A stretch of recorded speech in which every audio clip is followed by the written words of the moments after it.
Appointed Global Community Potentate, G.C. Palace, New Babylon. Leon Fortunato, early 50s, Carpathia's right hand, Supreme Commander, G.C. Palace, New Babylon.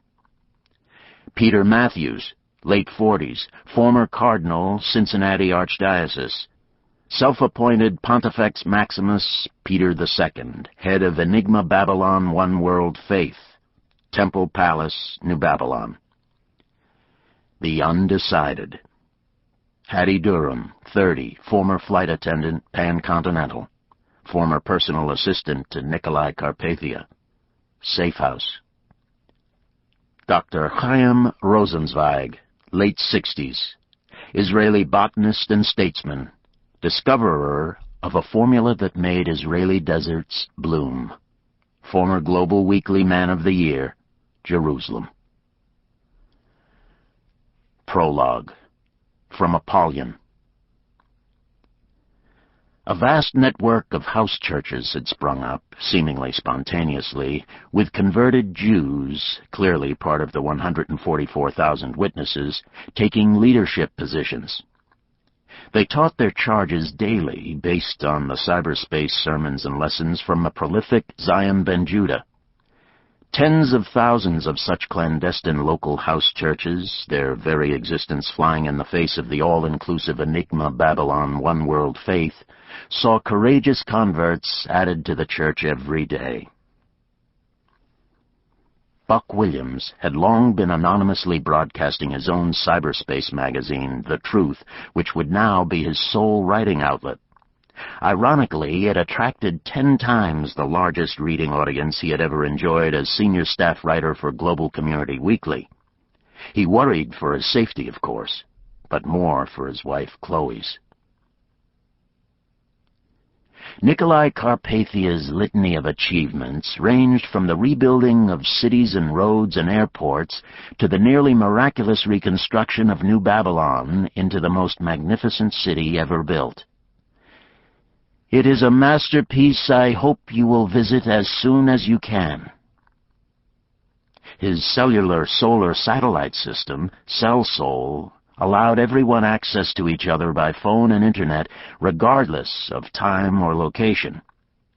All this merely ushered in the superstructure necessary for Nicolae to rule the world.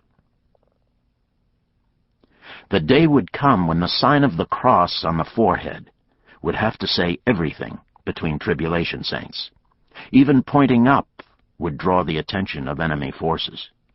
The problem was, the day would also come when the other side would have its own mark, and it would be visible to all. In fact, according to the Bible, those who didn't bear this mark of the beast wouldn't be able to buy or sell. The great network of saints would then have to develop its own underground market to stay alive. Global Community Supreme Commander Leon Fortunato introduced His Excellency Potentate Nicolae Carpathia to the international television audience. Zion ben Judah had warned Rayford that Nicolae's supernatural abilities would be trumpeted and even exaggerated, laying a foundation for when he would declare himself God during the second half of the tribulation. Raucous laughter or silliness just didn't have a place in the lives of the tribulation force. Grief was wearying, Rayford thought. He looked forward to the day when God would wipe away all tears from their eyes and there would be no more war. I feel such compassion for you, Zion told Hattie. Such a longing for you to come to Jesus. And suddenly, he could not continue. Hattie raised her eyebrows, staring at him. Forgive me, he managed in a whisper, taking a sip of water and collecting himself. He continued through tears. Somehow God has allowed me to see you through His eyes. A scared, angry, shaken young woman who has been used and abandoned by many in her life. He loves you with a perfect love. Jesus once looked upon his audience and said, "O Jerusalem, Jerusalem, the one who kills the prophets and stones those who are sent to her. How often I wanted to gather your children together, as a hen gathers her chicks under her wings, but you were not willing." Miss Durham, you know the truth. I have heard you say so, and yet you are not willing. I look at your fragile beauty and see what life has done to you, and I long for your peace. I think of what you could do for the kingdom during these perilous times, and I am jealous to have you as part of our family. I fear you're risking your life by holding out on God, and I do not look forward to how you might suffer before he reaches you. Rayford's life as an accomplished commercial pilot seems eons ago now. It was hard to comprehend that it had been fewer than 3 years since he was just a suburban husband and father, and none too good a one, with nothing more to worry about than where and when he was flying next. Rayford couldn't complain of having had nothing important to occupy his time, but the cost of getting to this point.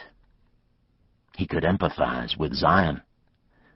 If the tribulation was hard on a regular Joe like Rayford, he couldn't imagine what it must be like for one called to rally the 144,000 witnesses and teach maybe 1 billion other new souls. Buck loved talking with Zion. They had been through so much together. It hit him that he was whining about his wife's complicated pregnancy to a man whose wife and children had been murdered. Yet somehow Zion had the capacity for wisdom and clear thinking, and had a calming effect on people. "So Trumpet Judgment 6 is next," Buck said. "What do you expect there?" Zion sighed. "The bottom line, Cameron, is an army of 200 million horsemen who will slay 1/3 of the world's population."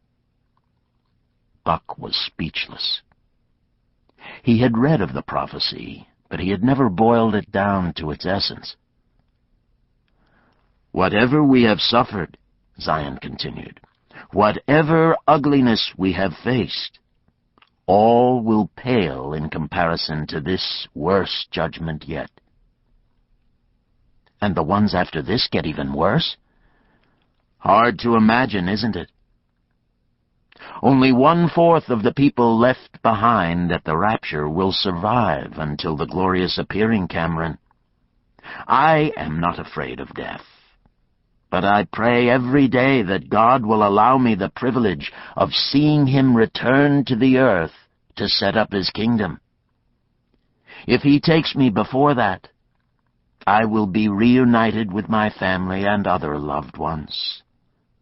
But oh, the joy of being here when Jesus arrives." One woe is past. Behold, still 2 more woes are coming after these things. Then the 6th angel sounded, and I heard a voice from the 4 horns of the golden altar which is before God, saying to the 6th angel who had the trumpet, "Release the 4 angels who are bound at the great river Euphrates." So the 4 angels, who had been prepared for the hour and day and month and year, were released. Revelation chapter 9, verses 12 through 15.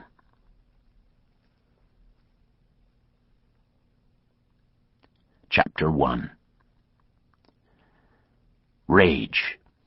No other word described it. Rayford knew he had much to be thankful for. Neither Irene, his wife of 21 years, nor Amanda, his wife of fewer than 3 months, had to suffer this world any longer. Ramey was in heaven, too. Chloe and baby Kenny were healthy. That should be enough. Yet the cliché "consumed" came to life for Rayford. He stormed out of the safe house in the middle of a crisp May Monday morning, eschewing a jacket and glad of it. It wasn't anyone in the safe house who had set him off. Hattie had been her typical self, whining about her immobility while building her strength. "You don't think I'll do it," she had told him as she raced through another set of sit-ups. "You way underestimate me." "I don't doubt you're crazy enough to try." "But you wouldn't fly me over there for any price." "Not on your life." Rayford stumbled along a path near a row of trees that separated a dusty field from what was left of the safe house and the piles of what had once been neighboring homes. He stopped and scanned the horizon. Anger was one thing, stupidity another. There was no sense giving away their position just for a moment of fresh air. He saw nothing and no one, but still he stayed closer to the trees than to the plain. What a difference a year and a half made. This whole area, for miles, had once been sprawling suburbia. Now it was earthquake rubble, abandoned to the fugitive and the destitute. One Rayford had been for months. The other he was fast becoming. The murderous fury threatened to devour him. His rational, scientific mind fought his passion. He knew others, yes, including Hattie, who had as much or more motive. Yet Rayford pleaded with God to appoint him. He wanted to be the one to do the deed. He believed it his destiny. Rayford shook his head and leaned against a tree, letting the bark scratch his back. Where was the aroma of newly mown grass, the sounds of kids playing in the yard? Nothing was as it once was. He closed his eyes and ran over the plan one more time. Steal into the Middle East in disguise. Put himself in the right place at the precise time. Be God's weapon, the instrument of death. Murder Nicolae Carpathia. David Hasid assigned himself to accompany the global community helicopter that would take delivery of a gross of computers for the potentate's palace. Half the GC personnel in his department were to spend the next several weeks ferreting out the location of Zion Ben-Judah's daily cyberspace teaching and Buck Williams's weekly Internet magazine. The potentate himself wanted to know how quickly the computers could be installed. "Figure half a day to unload, reload, and truck them here from the airport," David had told him. "Then unload again and assume another couple of days for installation and setup." Carpathia had begun snapping his fingers as soon as half a day rolled off David's tongue. "Faster," he said. "How can we steal some hours?" "It would be costly, but you could—" "Cost is not my priority, Mr. Hasid. Speed, speed!" Chopper could snag the whole load and set him down outside the freight entrance. "That," Carpathia said. "Yes, that." "I'd want to personally supervise pickup and delivery." Carpathia was on to something else, dismissing David with a wave. "Of course, whatever." David called Mac McCullum on his secure phone. "It worked," he said. "When do we fly?" "As late as possible. This has to look like a mistake." Mac chuckled. "Did you get him to deliver to the wrong airstrip?" "Course. Told them one, paperworked them another. They'll go by what they heard. I'll protect myself from Abbott and Costello with the paperwork." "Fortunato still looking over your shoulder?" "Always. But neither he nor Nicolae suspects." "They love you too, Mac." "Don't I know it? We've got to ride this train as far as it'll take us." Rayford didn't dare discuss his feelings with Zion. The rabbi was busy enough, and Rayford knew what he would say. God has his plan. Let him carry it out. But what would be wrong with Rayford's helping? He was willing. He could get it done. If it cost him his life, so what? He'd reunite with loved ones, and more would join him later. Rayford knew it was crazy. He had never been